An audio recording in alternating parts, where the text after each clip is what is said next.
Hi, friends, and welcome back to the BLM's On the Ground podcast. My name is Azure Hall, and I'm joining you from the Alaska State Office. And today we're talking bird sounds.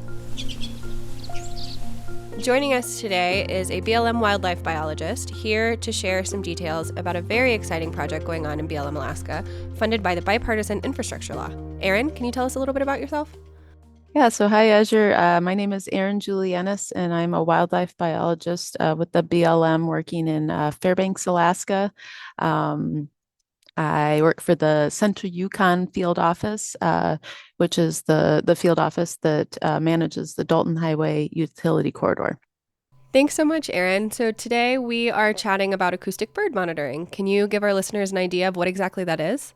Yeah, for sure. So acoustic bird monitoring, I guess it's not confined to just monitoring bird sounds, but it's using audio recording equipment, which we called automated recording units, or I might say ARUs in the interview, but to collect wildlife sound data or acoustic data.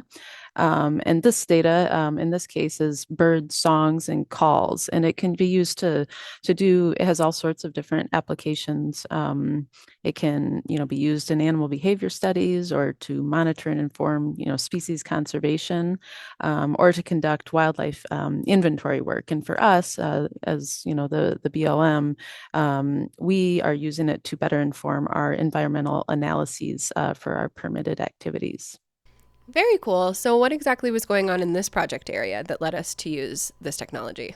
Yeah, so like I said, we do a lot of our field office manages the BLM lands in the Dalton Highway utility corridor, um, which north of I guess, runs from north of the Yukon River to Prudhoe Bay, and in that utility corridor, to maintain the road and to maintain the Trans-Alaska Pipeline, we have a number of mineral material sites or gravel pits. That we permit.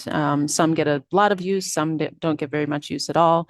But what these pits do is they have the potential of creating artificial habitat, nesting habitat for bank swallows. So, in terms of creating an artificial habitat, what would lead the bank swallows to choose gravel pits for their homes? So bank swallows, as their name suggests, they excavate burrows in and nest in loosely aggregated bank material that is in interior Alaska and elsewhere. It's naturally found along large river systems, and they'll also take advantage of similar habitat in these gravel stockpiles, and they have. I don't know, maybe a fairly narrow margin of what suitable material is, and it has a lot to do with the tightness of the material, and the slope is a big part of that. But yeah, their natural habitat is riverbanks in interior Alaska. So, but at the northern extent of their range, I think that artificial habitat along the Dalton Highway is yeah, kind of important for them. So And so, from my understanding, there is a bit of an overlap between construction season and nesting season. nesting season for migratory birds in Alaska is really short, because we have a short summer. And similarly, we have a really short construction season when, the bulk of the road maintenance and other construction projects occurs. So a lot of overlap between those two things, which creates the potential for conflict. Conflict. Tell me more about that. It kind of created this situation where we had bank swallows burrowing and nesting in material stockpiles that the Department of Transportation and other permittees wanted and needed to use for maintenance of the road and the pipeline. We had kind of a resource conflict that needed to be addressed. So, in the face of this resource conflict, how does acoustic bird monitoring lead the BLM towards a solution? Yeah. Yeah. So we have a general sense of the phenology of these birds, the timing of all the important parts of their life cycle when they, first arrive on the breeding grounds, and when they kind of initiate nesting, and the core of their nesting season is, and then when they fledge, and then when they leave. So we have these general blocks of time for bank swallows and other species. But in this situation, we needed more specific information about, when exactly they arrive and when exactly they start using the stockpiles, or, could potentially start using suitable stockpiles. And, likewise when they leave, when they're done using, or when they're done using them for the year. With it's easy enough to say, well, we can just go out and do surveys.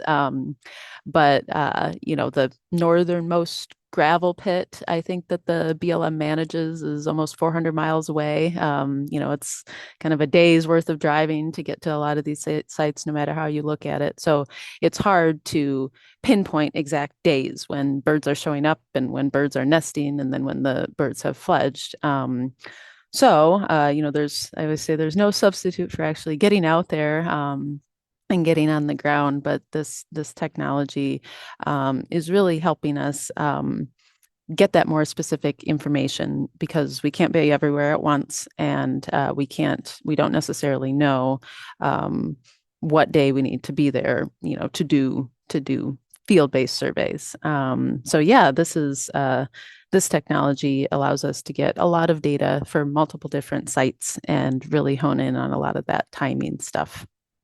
And the BLM isn't doing this important work alone. There's a very cool partnership going on within this project with the Institute for Bird Populations. Can you share a little bit about how that's worked? Mhm. Yep. Yeah. So the Institute for Bird Populations, or IBP, is a really cool nonprofit organization that I didn't know about prior to their partnership with BLM on this project. But they're based in Central California, San Francisco area, and their work really focuses, as their name implies, on evaluating changes and monitoring bird populations. And they really collaborate extensively with national and international government agencies, including the BLM, to conduct this research.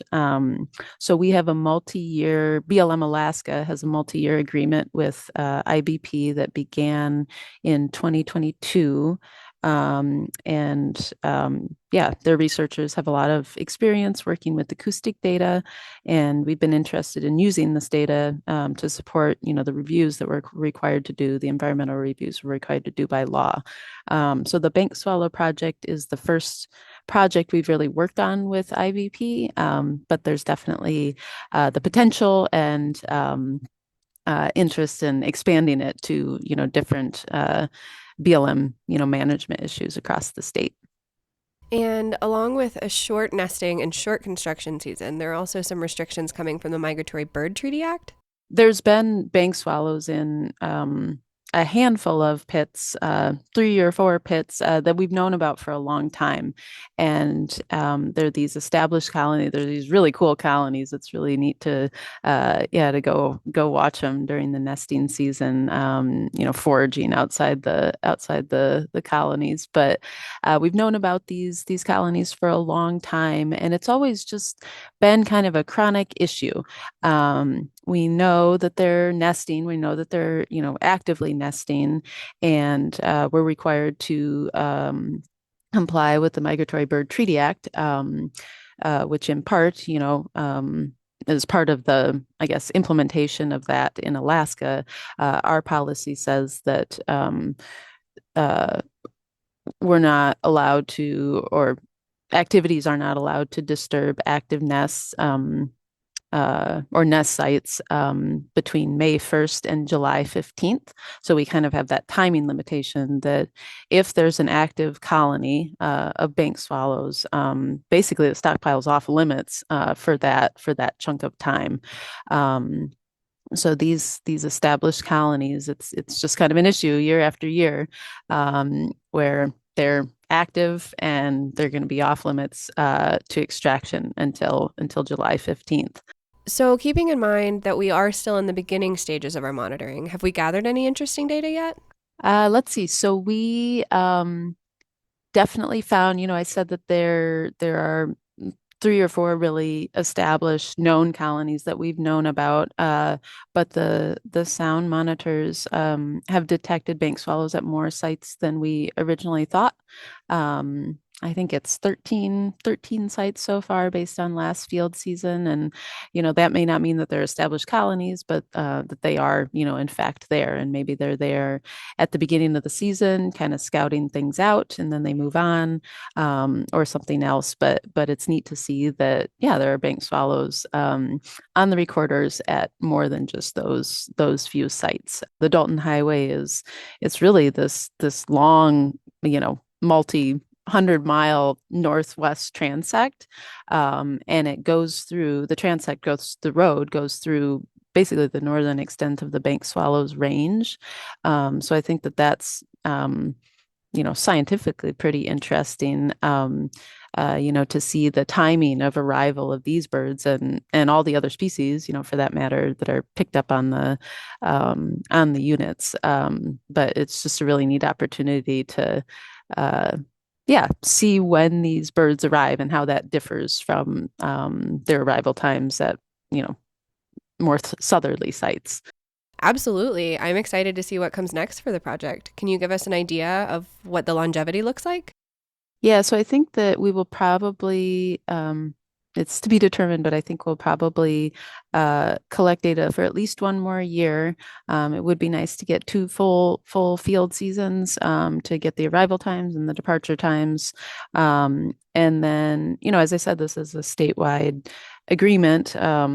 I think there's a lot of potential to apply this technology to other permitting that we do. I know that we've talked a lot about using these monitor or this equipment, this technology in things like prescribed burn efforts where we're trying to figure out when we can do prescribed burning in interior Alaska and minimize the impacts on nesting migratory birds. So I think that there's a lot of applications that we've been talking about internally. So, we are closing out our first field season with some promising data points. We're looking forward to next season. In between those two things, what is going to be going on with this project? Are you analyzing data now? Yeah, so fortunately, I won't be doing the data analysis. Like I said, they've got some really good people that are really experienced working with that software. It's all software based, so they'll go through all the data from this year, and yeah, they'll publish an interim report. And I think from the data from this year and part of last year, I think we'll be able to look at those dates and see whether we can shorten the timing limitation or adjust it even a little bit. Even if it was adjusted or shortened by a week, I think that would improve the flexibility of using these mineral material sites or these gravel pits for what they're kind of legally designated to be used for, which is to support the maintenance of the Dalton Highway. Absolutely. It sounds like there's still quite a bit of work to be done, but there's also a lot to be excited about in such a short time frame. I really appreciate you taking the time to come and share all of this with us, Erin. It's such a fascinating project, such an exciting partnership, and I can't wait to see what comes next. And to our listeners, thank you so much for joining us and spending some time learning about acoustic bird monitoring. If you're interested in learning more, I would encourage you to check out the resources attached to this episode, and we will see you next time on the ground.